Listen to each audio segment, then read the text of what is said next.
Well, we're a few minutes early, but I think we should get started. How's everybody doing? All right. Thanks for coming out. So my name's Shane Walsh. I work with McFarlane Toys Digital. And so one thing I want to ask, how many people in here have bought something digital online? Every single person in here has. You bought an album, you bought a movie, you bought something digital, whether it's a skin in a game, something like that. And so what we're going to talk about up here is more about the idea of digital ownership.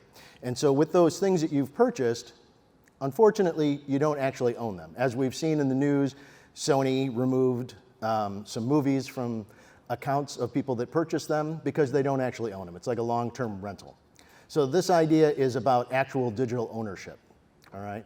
And everybody's handling it a little bit different, so I'm super excited with this amazing panel. Just want to go down real quick and have everybody kind of introduce themselves and real quick what they're about and what their project does. So start with you, David. Yeah, my name is David Steinberger. I run a site called Neon Ichiban, which is a digital comics store and reader, so a platform for comics. We allow publishers to allow for DRM-free PDF downloads. We also have a marketplace that's internal to the site that allows people to resell books to each other. And then third, and I think the most important thing, the thing that we're doing here at the con this year is we allow digital sketches and remarks, signatures from creators. So if you go to the booth 2314, you can actually, if you own a comic of somebody that's signing, you can pull out a QR code for that ownership, that edition number. It pops up they scan it, pops up on their iPad, they draw or sketch or whatever, they save it, and that becomes the cover for your edition. If you decide to download that to a DRM-free PDF, then that's the cover that you have for that. If you do download it, you won't be able to sell it in the marketplace, obviously, right? Because you've taken possession of it.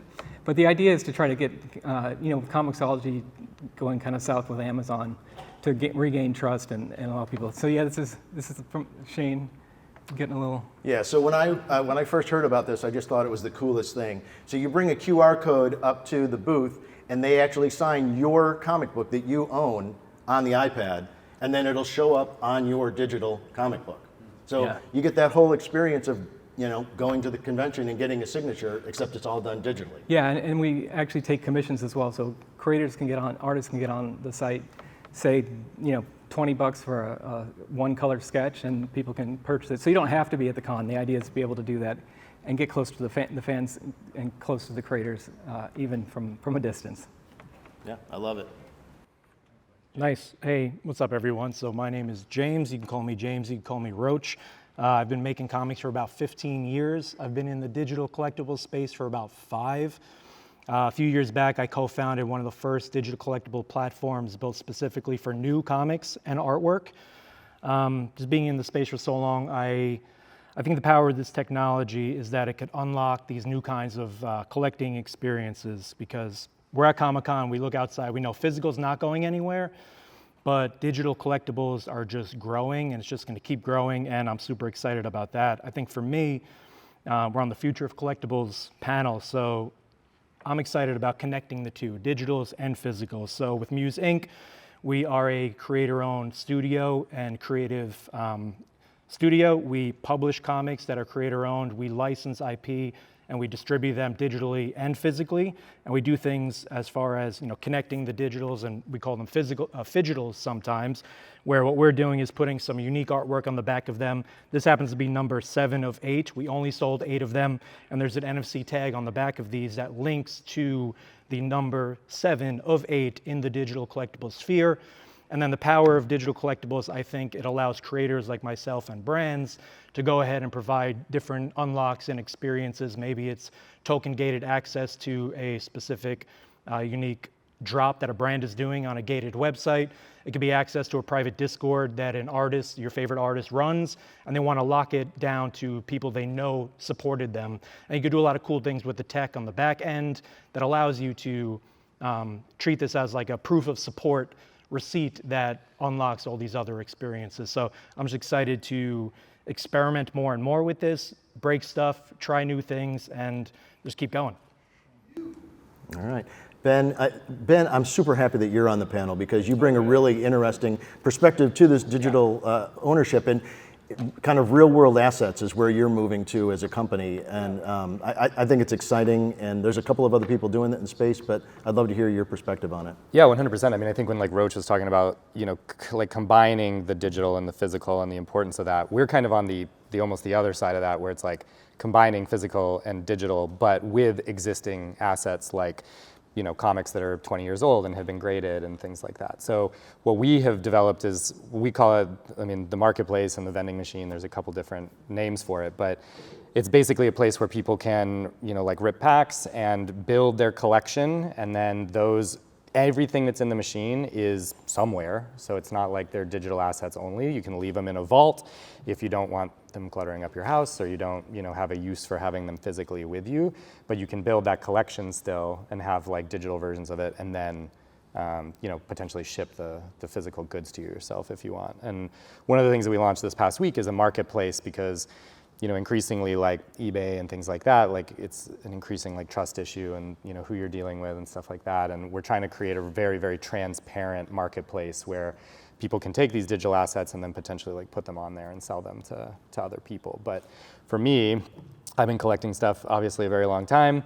My dad was a big collector, and when I go over to his house, it's like hoarder central, and like I know that like I love him, but when he finally passes, that will be a nightmare to go through. So like I kind of wish that this sort of existed at that point, and like those things are there, you would know the value of them, so that if there were things that I wanted shipped to me or I wanted to add to my collection, they're there. Otherwise, they're out there and we have ownership of them and stuff. So now with your platform, are you doing like a Brinks vault where they go to, or they're a protected vault in some? Correct. Okay, yeah. so is it Brinks? So we work with, we're working with Collector Crip right now, using sort of like their vault and stuff like that, and we'll sort of see like where all that goes. But yeah, I mean, that was one of the big questions when we first launched the machine, is everybody's like, are these real? Can I actually like, send this thing? Like, sure, it's real, like whatever. But yeah, I mean, and a big part of our initiative, just in terms of sort of watching like the comic space and retailers, and we work really closely with them at Comic Book, wanting to kind of be able to provide a bridge for them to be able to also like offload a lot of their inventory and stuff. So all the comics are sourced from local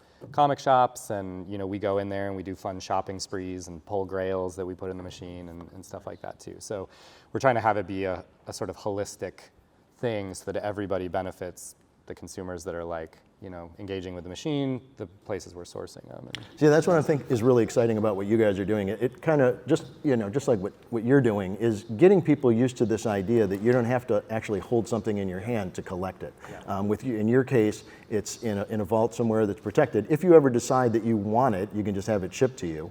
Yep. In your case, you're kind of moving away from more of the NFT collector, but you're doing it all within an internal server that you guys handle, which gives you a lot of flexibility. You can do things like the signatures and the remarks, which is really, really cool and unique. That's what I love about this panel, is that it gives you a wide variety of some of the other digital projects that are out there and the way that different people are doing it.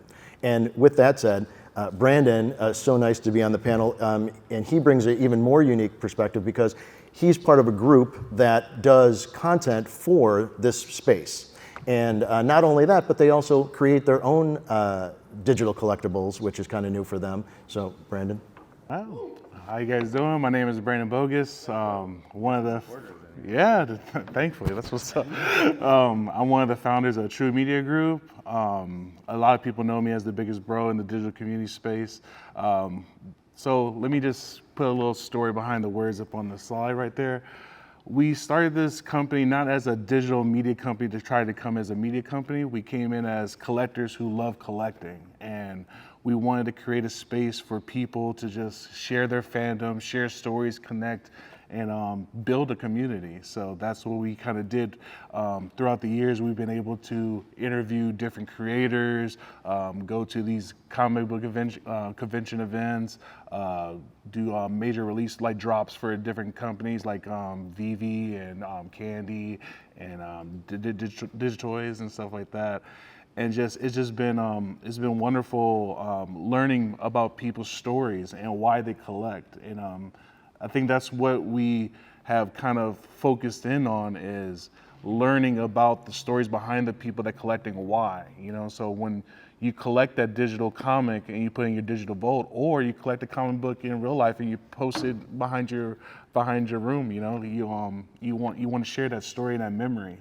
And so that's what we built with our company. So yeah, it's just, I'm just really excited to be here. I used to be on the other side where you guys are, and now I'm here, being able to connect with some of these brands and basically help push their branding and stuff like that. So I'm very excited to be here. And like Shane mentioned, we do have digital collectibles that we do have for our people that do watch our shows. What we do, we have we call PDLs, which we're calling promotional designer logos. And basically, if you watch one of our shows, we'll give you a PDL, like you have a chance to win a PDL.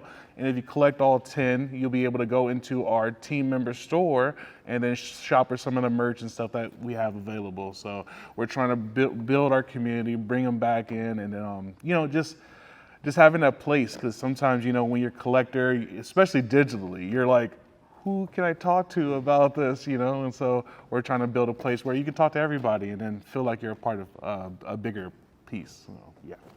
Yeah, I definitely want to echo. Oh, sorry about that. I had to interrupt his applause, but yeah, I want to echo what Brandon said. You know, for me, you know, I collected when I was a kid, and I collected comic books and toys, and you know, I had great experiences as a kid collecting, and there was all that social element to it. We would have sleepovers and, you know, read comics and trade comics, and I had lost that, you know, as I was getting older.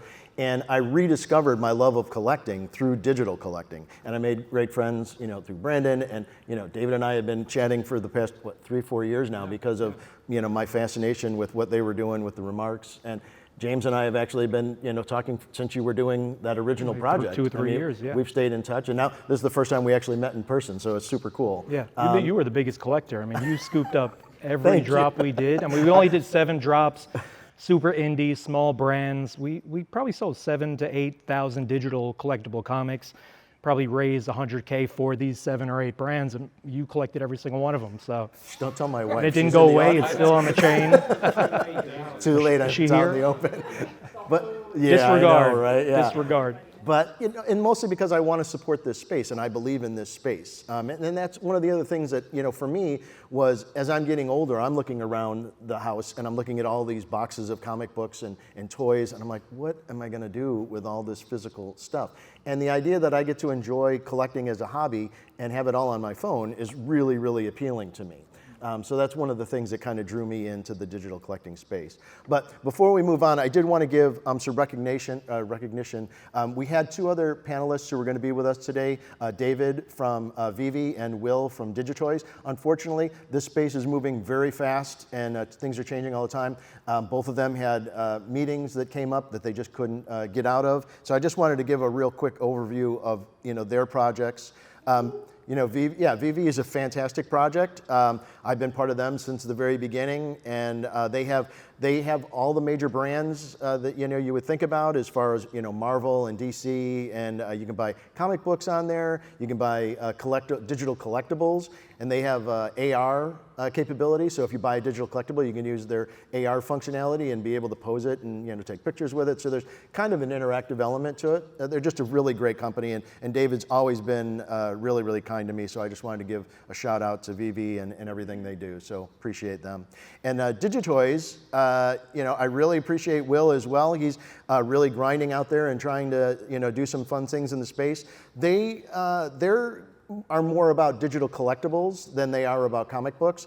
The interesting thing about them is that all of the characters that they create are kind of already built for gaming. So I think that's kind of the direction that they may move into at some time, is that you'll be able to actually own the figure that you can play in a game and then move it from space to space. So check out Digitoys, they're a great company. As a matter of fact, Will was really sorry he couldn't be here, and he said, anybody that signs up today, make sure to come see me afterward and give me your email address. He'll drop something special in your backpack. They call it a backpack for all your toys to hang out in. So, and then I didn't really talk about myself and working at McFarlane. I've been with McFarlane now for 3 or 4 years, I can't remember, and I'm on the digital side of the team.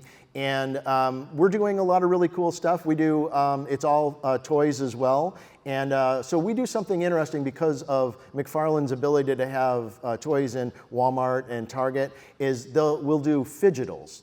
So it's physical and a digital. And so you buy the package, and inside it is a redemption code to be able to get a digital twin of that. So it's kind of like a twofer. So, you know, everybody's kind of experimenting in the space, and that's what I really wanted to set up with this panel, is to show how everybody's kind of doing some things differently and experimenting in this new space that's kind of emerging. And for me, it's just super exciting. I love everything about it. So I'd like to just kind of go down real quick and say, you know, what is your vision for where you see things going and how it can expand? Yeah, go for it. I just wanted to mention we have a QR code on the slide. This is a freebie. It's from our publisher called DSTLRY. My co-founder Chip is back there. Chip, raise your hand. So if you grab this freebie from Neon Ichiban, we'll sign it sometime between now and the end of the weekend, both of us, for what it's worth. But it's a great book, more importantly. The future. So we're really focused on comics first in the collectible space.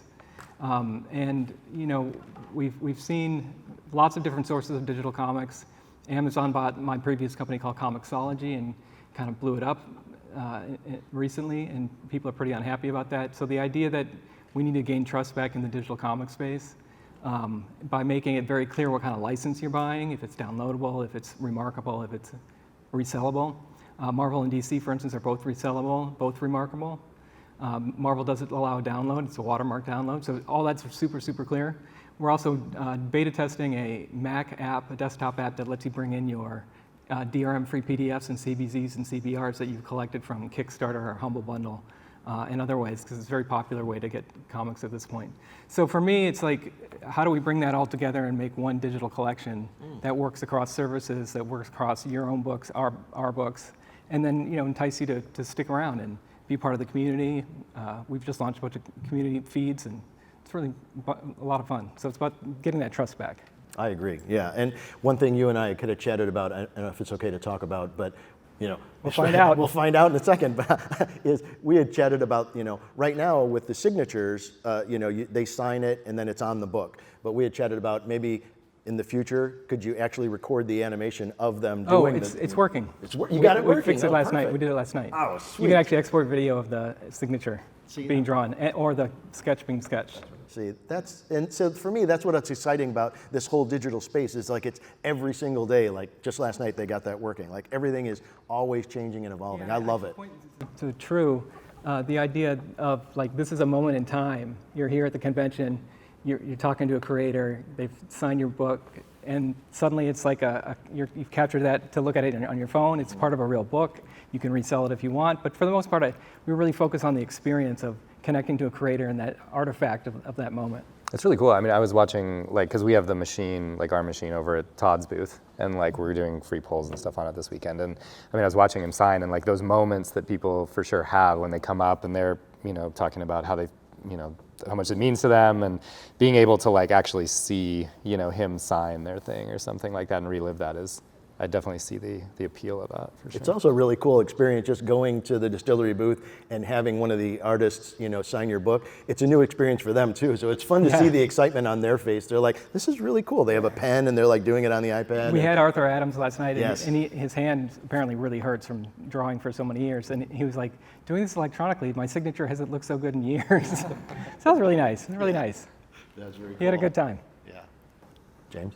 The future? The We're back on the future. Yeah, The we're back on future. the future. Here Where we do you go, see guys. things going? Because you bring a really interesting perspective in the way that you're doing things with the physical paired It's hard, with it. right? Yeah. Because to connect a physical to a digital this way with a unique style, some tagged up art, some stencils. This one's 7 of 8. The NFC leads you to the 7 of 8. I mean, it's really hard. I think as the technology gets better, I think a lot of these guys and what everyone's doing here is just developing use cases for what could happen in the future. We're early. We're very early. As you know, when D-Reader shut down, with my previous platform, we were just super early. And just developing use cases, trial and error, experimenting with what could be done. But I do think the future is connecting all physical new sales, primary sales, because what these guys are doing with secondary sales and RWAs, real world assets with, tokenizing nostalgia like trading cards and the Spider-Man vending machine you guys have, which is insane. I'll let you talk about that in a little bit. That's all dope. That's really cool. That's kind of somewhat proven in the digital collectibles space.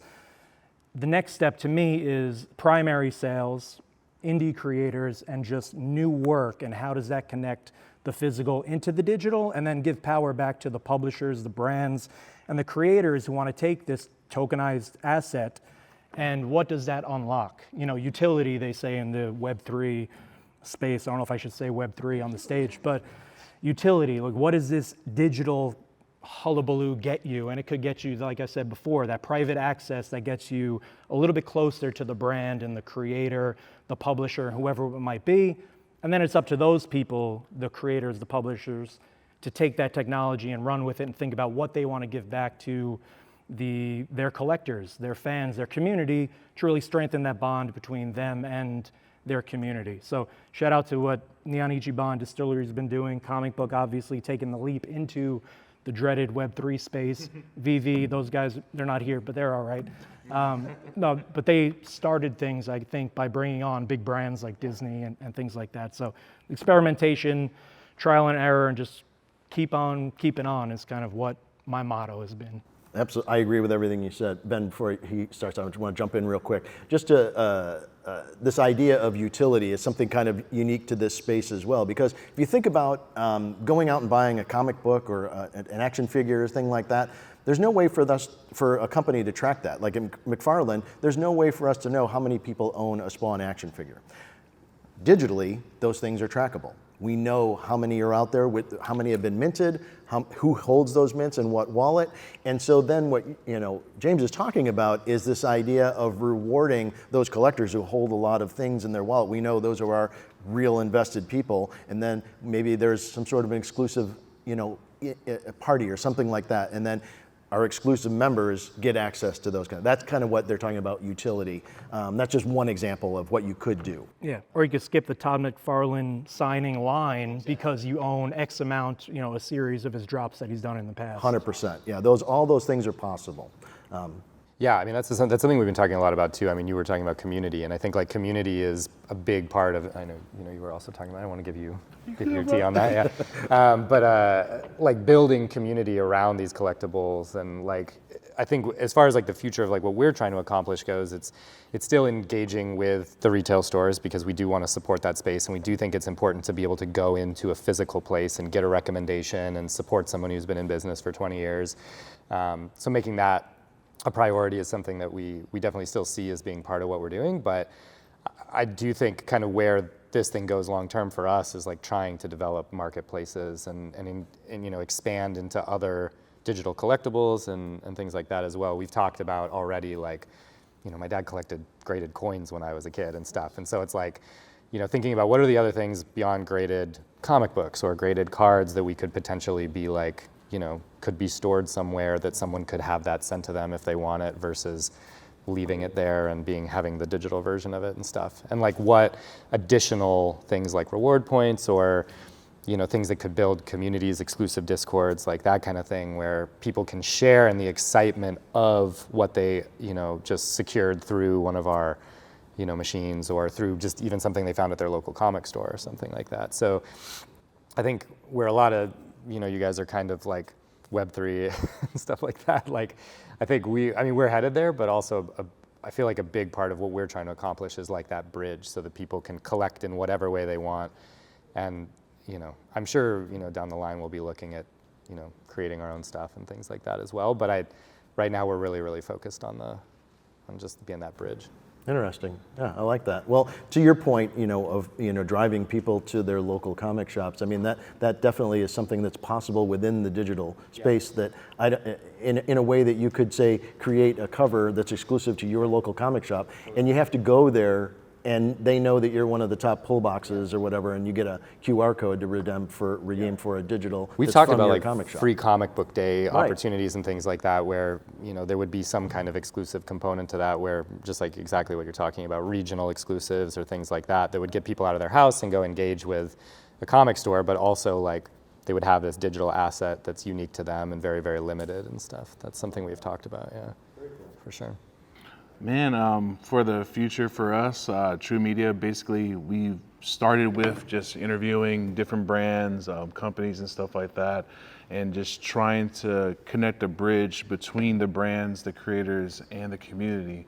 Because sometimes I know when I first started coming out to some of these conventions, I was by myself, nervous, looking for people, like, like I don't know if anybody have played Pokemon Go, but when you playing Pokemon Go, you have your phone out and you see somebody with the charger cord attached, and you're like, oh, you play Pokemon Go? Oh yeah, hey, all right, cool. So it's kind of like that where we're trying to. Like we started with interviewing people, like just regular people, regular collectors. Like, what's your story? Why are you collecting? Why do you believe in digital and stuff like that? And to the point now where I'm being afforded to actually go to these conventions and stuff like that, and I see people that used to be like me, not like shy, not really wanting to say anything, and now I can come up to them. Hey, come on over. We're gonna go over here. We're gonna have something to eat. We're gonna go check out this spot over here and stuff like that, and building that community and bridging. Because then. Now sometimes we'll have live streams and stuff like that. Like, so yesterday I was at the McFarlane Skyline Showcase, and there's people that aren't able to go, right? But since I was there and kind of showing them off, they felt like they were there.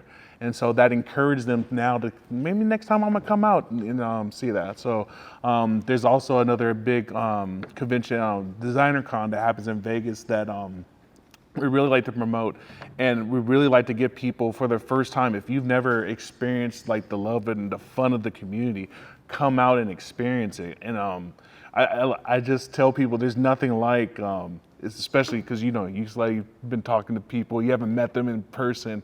When you meet a person in real life, it's different. And you're like, I've been talking to this person online for like 5 years, never seen them, and then you connect, and then it's so good. And then you learn stuff. You learn about like, oh, why do you like Ninja Turtles? I like Ninja Turtles. I said, shout out to the Ninja Turtles out there. But you get inspired by fandom, and then you discover new fandoms, right? So there's a new anime that, well, I guess not new, but newish to me, called Solo Leveling, and I have been on a ride with that thing, and it's just so much fun, like discovering fandoms and stuff like that. So, yeah, just the future for us is just getting people more out there. I know, like with digital, we're kind of like, you kind of think like, oh, you're gonna be stuck in the room and not leaving your house and stuff like that. But I mean, these guys are showing that when you bridge that physical nature to the digital, you can come out here, you can experience it, and still not get in trouble for having everything around the house. I think when Andrew pitched the machine to me, that was one of the things. He was like, I cannot tell you immediately. I was just at my dad's house, and like it's just like I know I already said that, but it's yeah. I mean, I think there is a real value to kind of like being able to curate in a way where these are the things I want that are physical, and I want that on my bookshelf. This is a really awesome collectible that I have, but it's not something that I feel like as connected to, or maybe it's something I want to resell easily. And I think that's a big part of kind of what a lot of us are trying to do is kind of figure that out.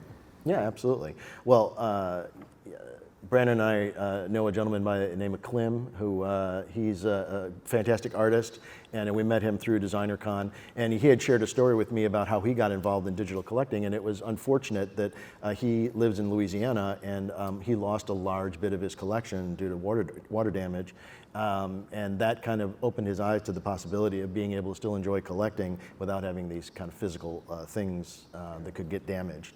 And for me, I've been collecting comics since I was a kid, and there's a lot of things that go into physical collecting of comics. You've got to get them, bagged and boarded, and if you want to get them graded, there's costs involved, and they can get physically damaged. Where all of that kind of goes away with digital collecting, and not that one is better than the other. It's just that there's advantages and disadvantages to each piece. So yeah, it's for me. I just immediately fell in love with digital as soon as I understood it and wrapped my head around it. And I think for a lot of people that are new to digital collecting, that's the biggest hurdle, is understanding this idea of buying something that you don't hold in your hand and that you can't actually, touch.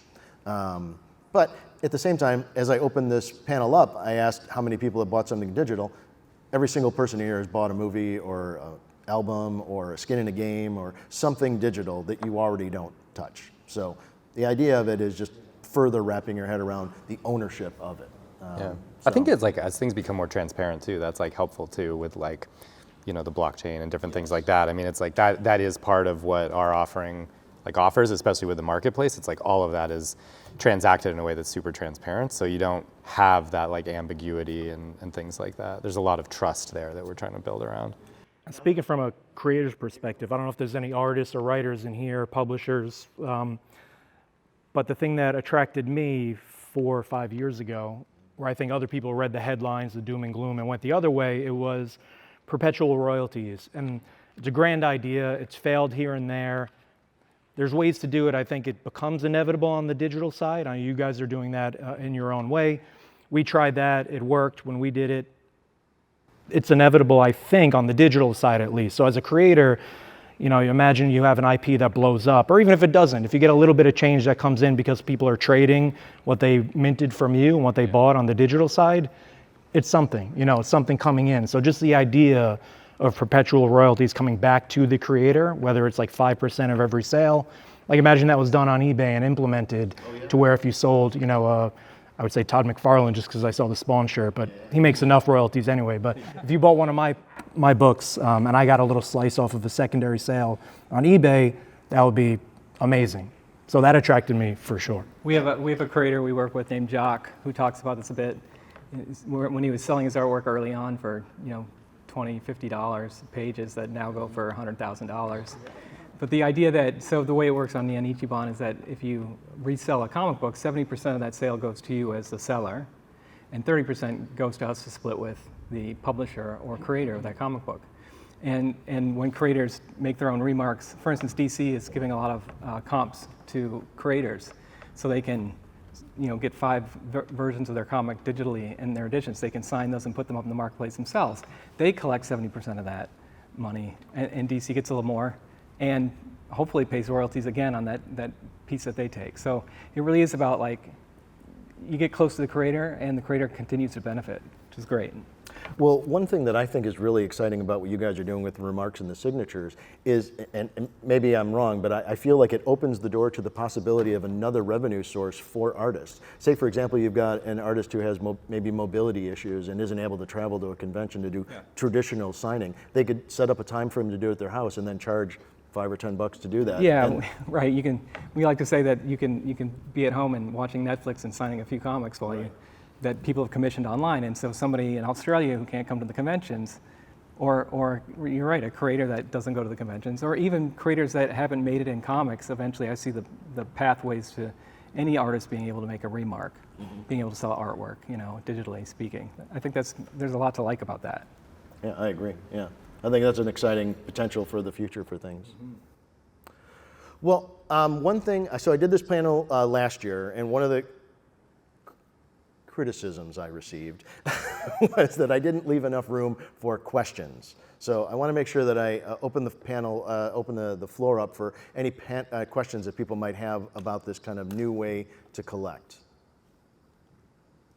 All right, we got a few. All right. Tell you what, why don't you come on up? They didn't give us a microphone. Do we have a microphone in the room? That's all right, I have a moving voice. There we go. I love it. Yeah, there we go. As you can tell, I'm old, and I've been collecting comics a long time. But no matter where I bought them, a convention floor, a local shop, they were mine. And I got to display them, and I got to hang on to them. Now, I have 4 or 5 apps that each have some books because of changes, whether it was Comixology or Evil Amazon or panels. What's it gonna take for collectors to be able to put their collection in one spot and have a universal reader? So, and I'm not saying which one should be that spot, I'm just saying, where are we going so that we don't need to search for which app my copy of Absolute Batman 3 is at? So I don't think there has to be a winning app. So the theory of blockchain is that your tokenized comic lives on the chain, and anyone can spin up a website or a reader that, because it's code, that digital comic is readable on.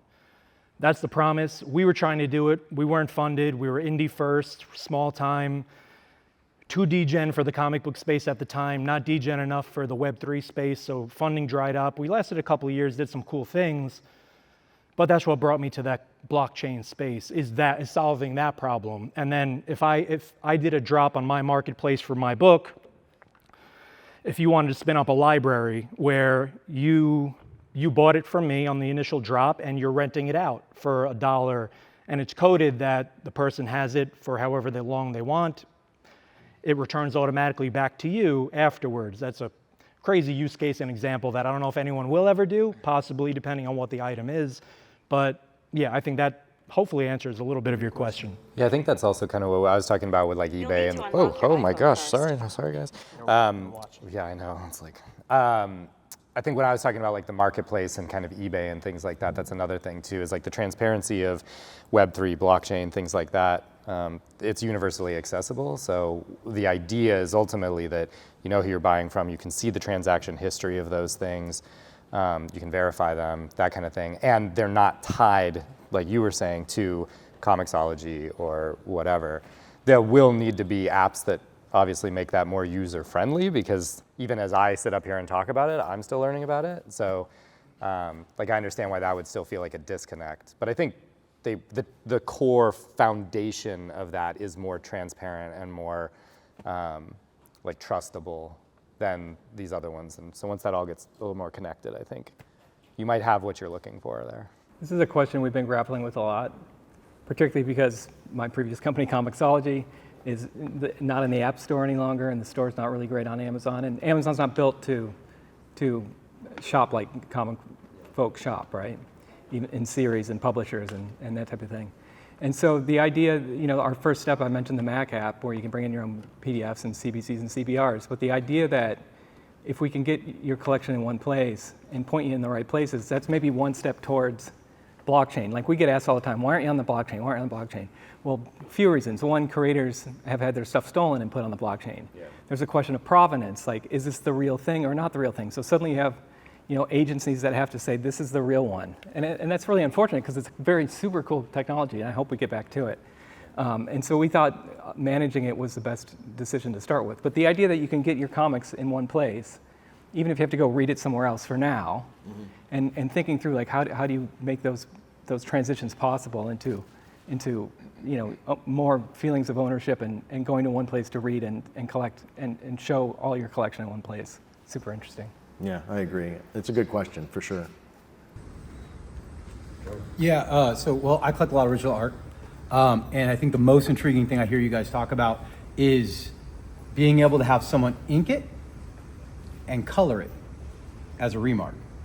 As we all know, that's where most of that work is today, right? All the original art now is all going digital. So, and that's why I tell all my friends that collect original art, I'm like, buy it now, it's all going digital. So I see what you guys are offering for me as a original collector. If I have pencils from an artist, putting it into your platform and having an artist come forth and ink it, let alone color it, let alone have a place that we can keep it. I own it and I can print it if I wanted to and have my own poster of it. That is super exciting for me. Yeah, our files are incredibly high resolution, so you could get there. You were saying that too of the use cases. I mean, that's like exactly the thing. It's like all of these are use cases to like just give people access or just to the kind of one-of-one collecting thing. Like if you had a physical one-of-one and there was a proof of authenticity on it. So these are all Gunslinger 1, page 1 pencils. I would give that to you, send it in, get some great artist, Jock, to come ink it digitally. Or even the fact that you own it. If Todd had his own, I know he has McFarlane Digital and there was Oddkey once upon a time. If he had a platform where you can connect with a NFC or just the proof of authenticity and NFT. Artists, like even Jock, like anybody, give them the opportunity to ink it. Because Joe Rubenstein's famous for taking other people's pencils and throwing ink on it. If he could do it digitally, then they can. But there's the one-of-one use case. Yeah, and I agree with you. I mean, to me, that's why I'm in this space, is because of how exciting the possibilities are. Like questions like that, and like that's why we're recording this panel, because when want to put it up online so that people can think about ideas, and yeah, it's exciting, and I think that's a really cool idea. You got a question? So something I find interesting is all of you guys are in various stages of like creating your own stuff.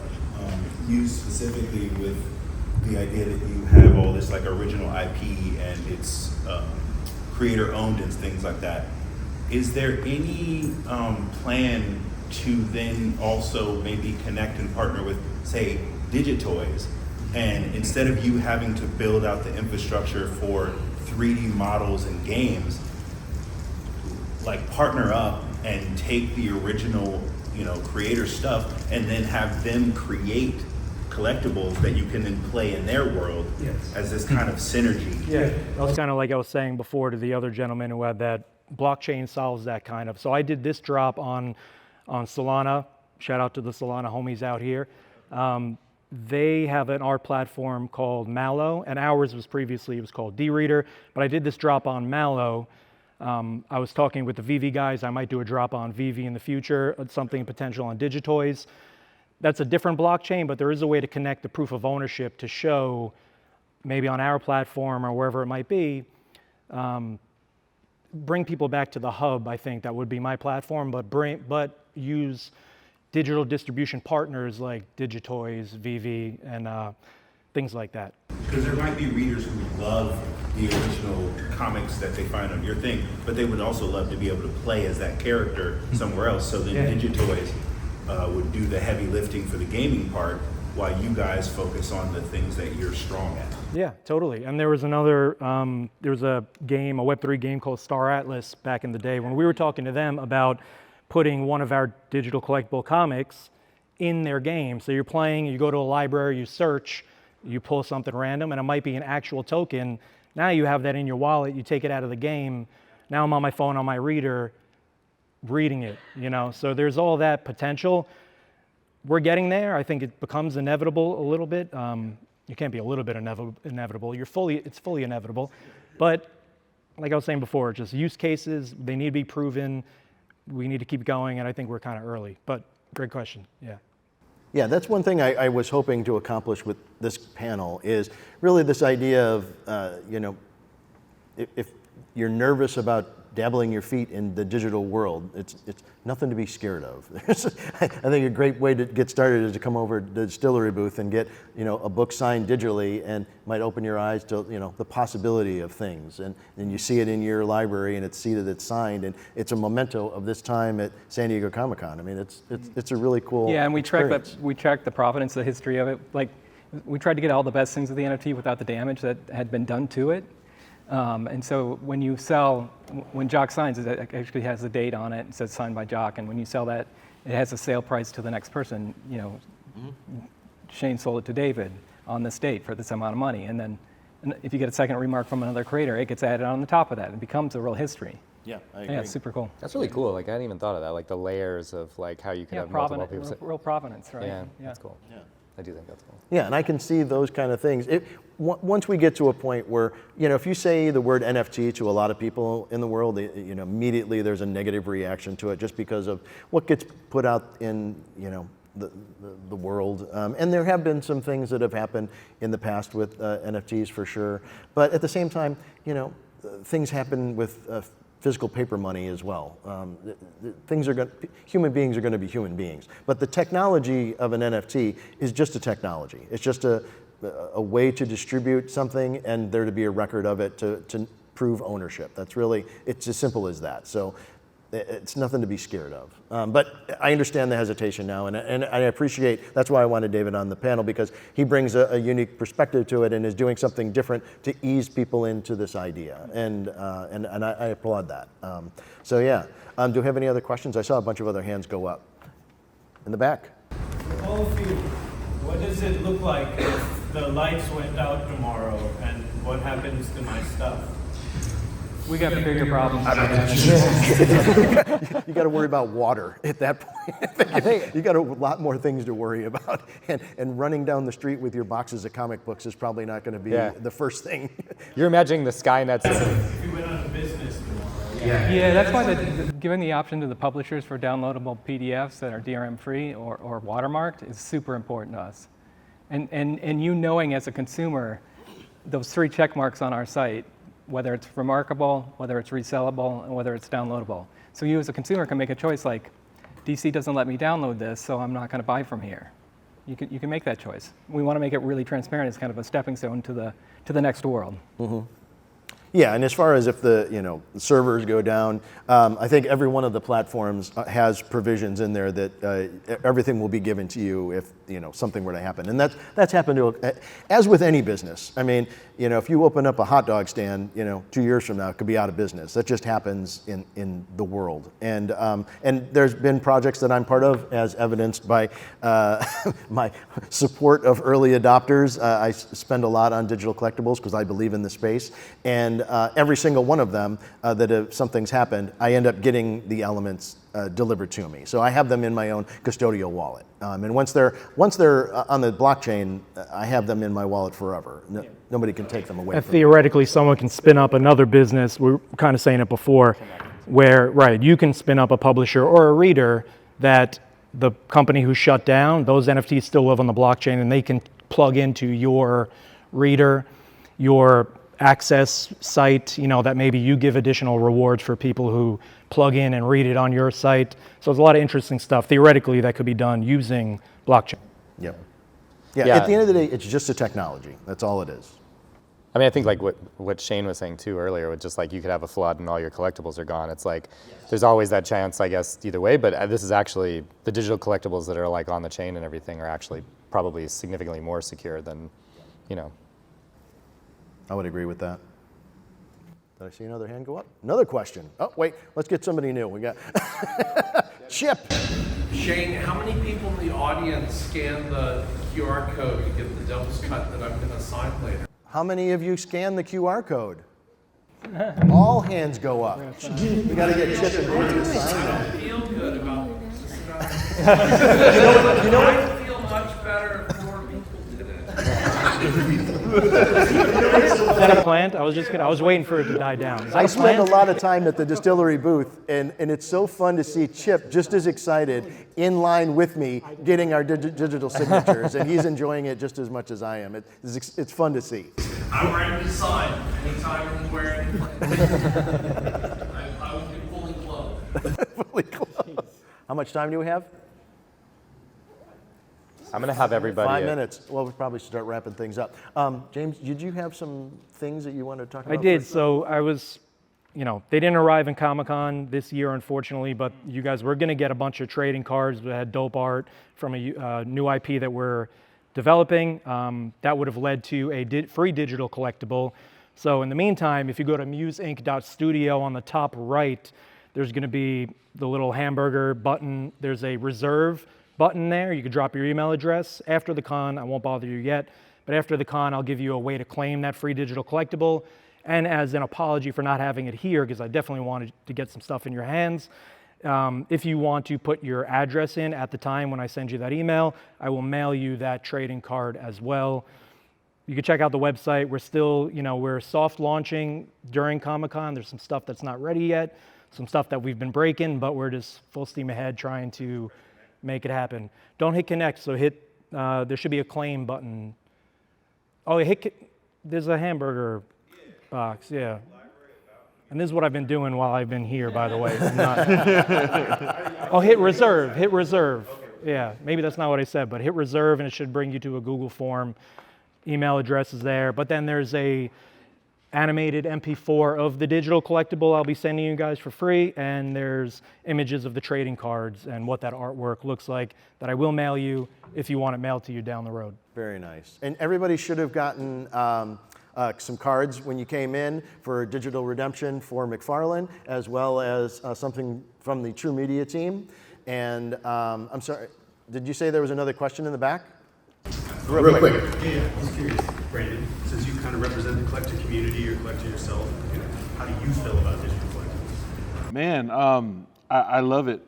Since I've been in here, of course, jumping into it was kind of scary, I remember the first thing that I learned was NFTs, and it was like, okay.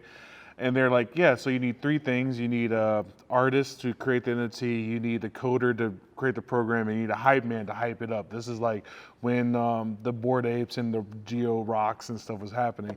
And I remember asking somebody, so what happens when Mickey Mouse comes and he doesn't need a promotion or anything like that? He's Mickey Mouse, And then the very next day I found Vivi, and then, just been going platform to platform. I've been loving it. I like that each company comes up with their own kind of mix, and you collect differently. I'm looking at my phone right now. I literally have probably like 9 different apps where I'm like collecting on, right? And I'm about to collect more stuff today, you know? So it's, for me, I like having my physical stuff, don't get me wrong, but if like today there was a drop for Captain America #1, I would look crazy walking out with 17 editions of Captain America #1 walking out, but I have 17 on my phone, you know what I mean? So yeah, I was kind of crazy. But same thing with like Lamborghinis, the DeLoreans, right? Like no shot am I ever gonna have like a Lamborghini in real life. Well, maybe. Yeah, I don't know. I mean, you're doing well for yourself. So. Yeah. Dream big. But I do have them on my phone, you know. So and what's really cool is, and now I'm starting to get to the point where we were super early 5 years ago and stuff like that. So it's hard to talk to people about digital collecting. But now I'm able to go, hey, you want to see like Ninja Turtles, right? Like, oh, you want to see Donatello? I got Donatello right there. You can take a picture of Donatello. Like, that's cool, right? Oh, you want to take all 4 turtles? I can put all 4 turtles right there, take a picture. So it's really fun. And then especially how I look at it, the new generation, right? The kids who are on Fortnite with Roblox, they're used to digital collecting. They're used to it, and they're not even owning the stuff. So now, and I told people all the time, and it may not happen, but if ever there's a Fortnite 2 or Roblox 2 and all of your stuff is gone, you know what I mean? Especially like the people that play Madden, you know, you're playing Madden every year, you're paying for it. And the next year, those things don't transfer. You got to pay all over again. And where this, you buy one time. I have my DeLorean. I don't have to upgrade them. I can drive it around. It's really cool. So I love digital collecting. I don't think it replaces physical at all, but I think it helps bridge, right? Because I have a Last Supper painting. No shot am I putting it out of my house. I'm scared. I'll be scared. Like, don't touch my wall. Like, don't play around. But you know, now I have it, and ultimately, where I think we're going is AR. I think with augmented reality, having the glasses. You'll come in my house, I'll have the Sistine Chapel paintings up here, I'll have my DeLorean outside, you know what I mean? And that's ultimately where I think it's gonna go. Especially, again, not to bring up Pokemon Go again, but like, if that thing came out with AR features where instead of like looking on a map, you see a Pokemon, and then you're looking and there's a Pokemon right there and I can throw the ball at it, like, I think that's where we're headed. Now that's when it's gonna get really exciting for people. All right. With that said, I'm getting the stop sign. Thank you so much for being willing to come in and listen. I really appreciate it. Thank you, everybody. And don't be scared of digital collecting. It's fun. Give it a shot. Come to the Distillery booth. They're really cool guys over there. Chip and David are great people. Giving away $5 if you signed up on that form.